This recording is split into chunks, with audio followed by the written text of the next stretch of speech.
Among the provisions set forth in the UCC, Uniform Commercial Code, are rules protecting purchasers of debt and protecting those who are assigned the right to receive debt payment.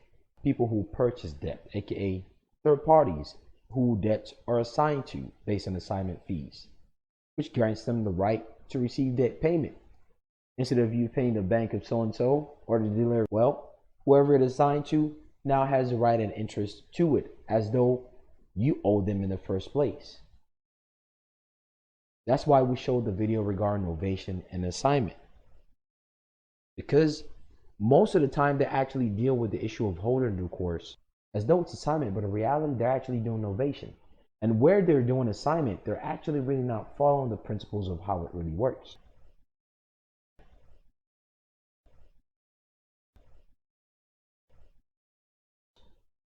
But here you are in the middle of all that. You don't know how it ties to the UCC. You don't know the principles of contract called assignment.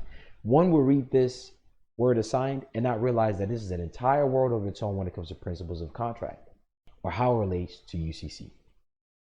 One can look at it from the mundane perspective of vehicles, houses, sure, cool. But do you know that exists also the birth certificate? If it can be used to enslave you, there's power in it, no different than a shovel. Someone can use it to dig some soil, plant some food to assist them survive the winter. Someone can take that same shovel and smack someone in the head with it and seriously hurt them. All tools are the same way when it comes to pen and paper. No different than court. People have been so traumatized with being sued as defendant that when they think about court, judges, things like that, it's just pure nightmare for them.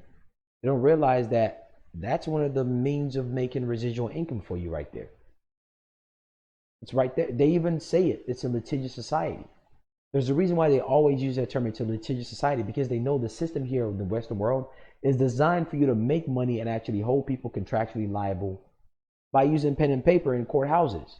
They're everywhere. Each city has one. Each state has one. The courthouses are everywhere. But it's being used against the people though. The people are so far asleep they don't realize that those venues are theirs to use. After all, when they sue you, they bring the power of the people instead of so-and-so against you.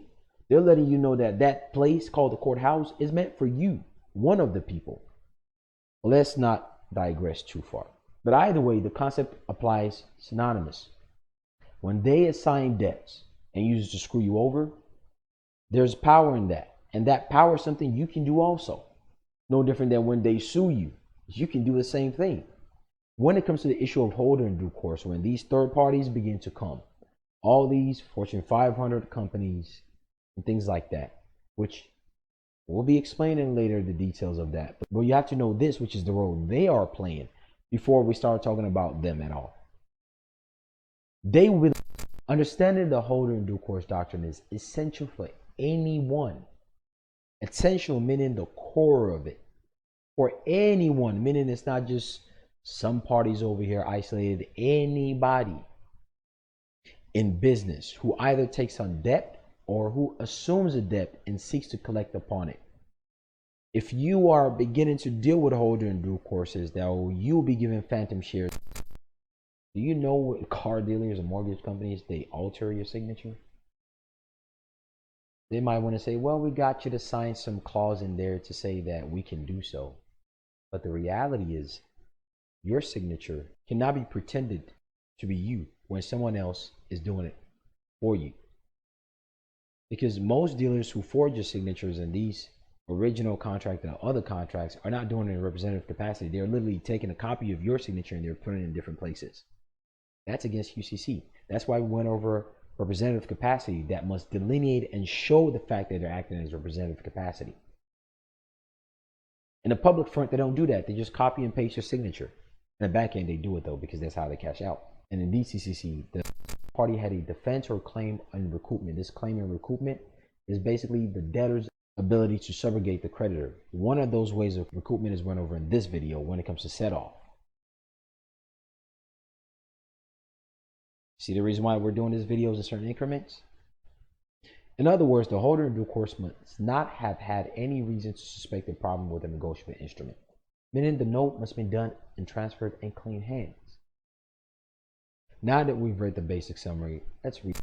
Notice of discharge of a party other than discharge in an insolvency proceeding is not notice of a defense under subsection 8.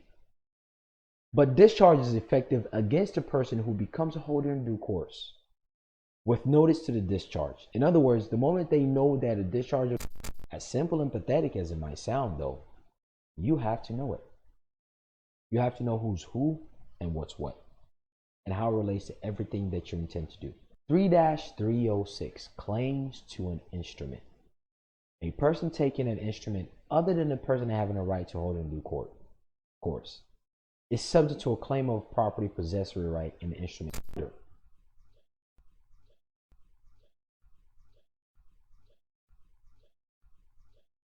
But now it's saying if you are a holder in 3-306, but you don't have complete 49-minute videos posted on the Patreon page. Take care. Best of luck.